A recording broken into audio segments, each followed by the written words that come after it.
Good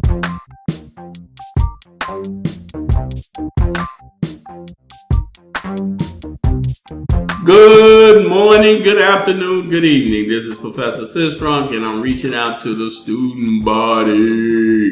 Okay, students, what I want to do is do this little demonstration of this packet tracer. I want to walk through this packet tracer because I want to make sure you guys understand what is required of this particular packet tracer. I'm going to make it quick. It's not going to be that hard, but I want you to see how things are done. I know most of you have already went through it, probably completed it, but I like to start after you start. That way you get a chance to take a shot at it before I jump in. Every week, probably every day, I'm going to do a packet tracer so you can see how they are done.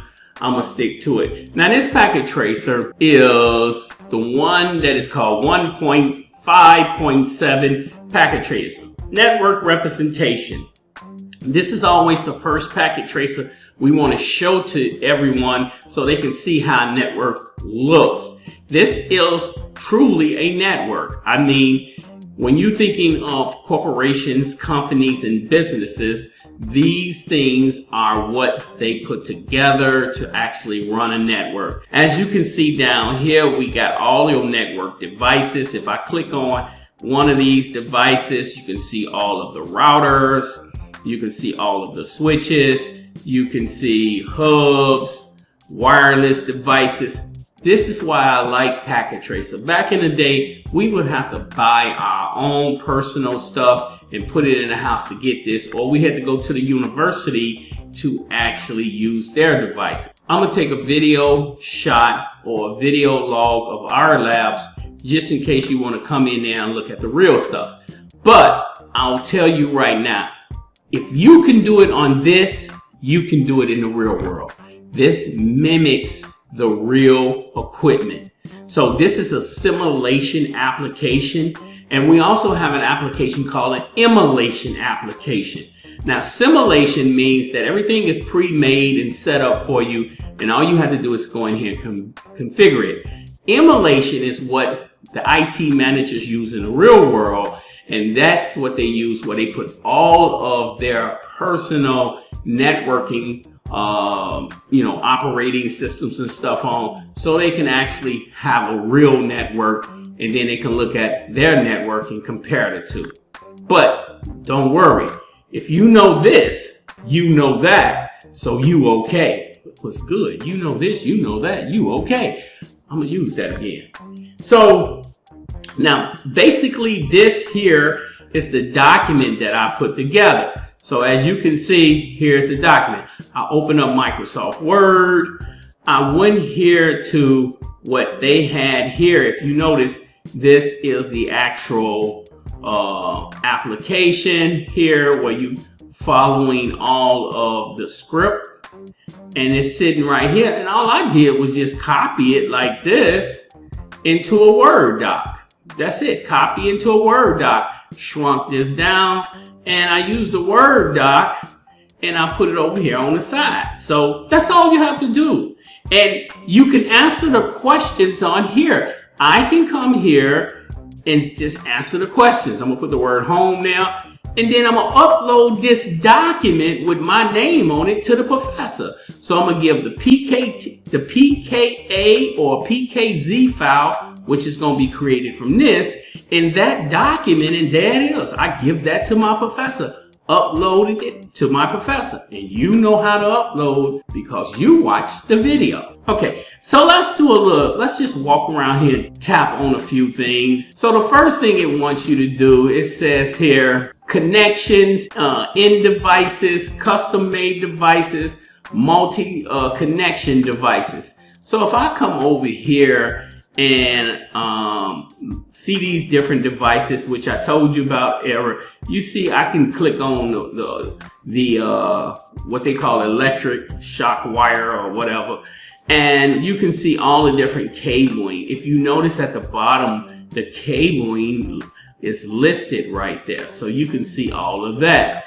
I can go back here and click on end devices, and you can see it. Each one of the things you do, it gives you a name. So once you click on something, you'll be able to see the name of that device, so you'll know what it is.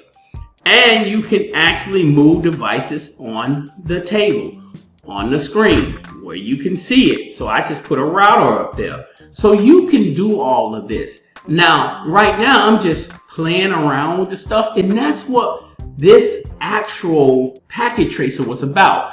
For you to touch and feel things so you can see that you can do it. They didn't take you up here to file, edit, options, view, and all that, because you're not going to need that.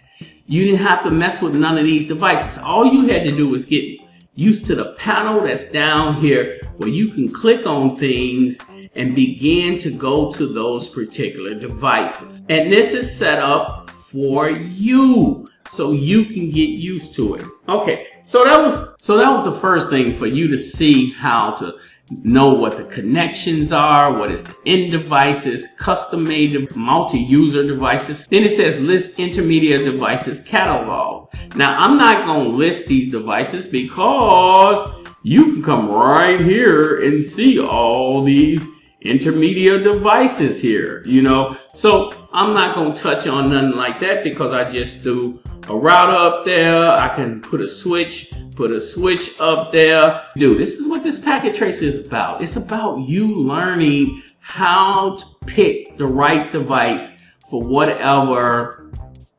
situation you need to use that device for. Okay, let's go back to the Word doc, and let's just read through it. Without entering into the internet cloud or intranet cloud, how many icons in the topology represent endpoint devices? I need you to know that. Without counting the two clouds, how many devices? I need you to know that. All you gotta do is put the name right on the end. Let me get rid of that, because that shouldn't have been there. How many different types of media connections are used in the network topology? You should know what media connections are. You have chapters to read through, so this makes this simple to understand. What else do we have here? Explain the purpose of the devices. Okay, so this is when you get to explain desktop, laptops cannot act as servers based on. Now, let me say this. In the real world, let's look at this question here. It says, in packet tracer, only the server PT devices can act as a server. Desktop or laptops PCs cannot act as a server based on your studies so far. Explain the client server model. And the reason we having you explain that is because we want you to know the difference between the client server model and the other models that's in the chapter. But that's the model we use today in society, the client server model. It says here, list at least two functions of intermediate devices. You should know what an intermediate device. When I ask you that question, you should know.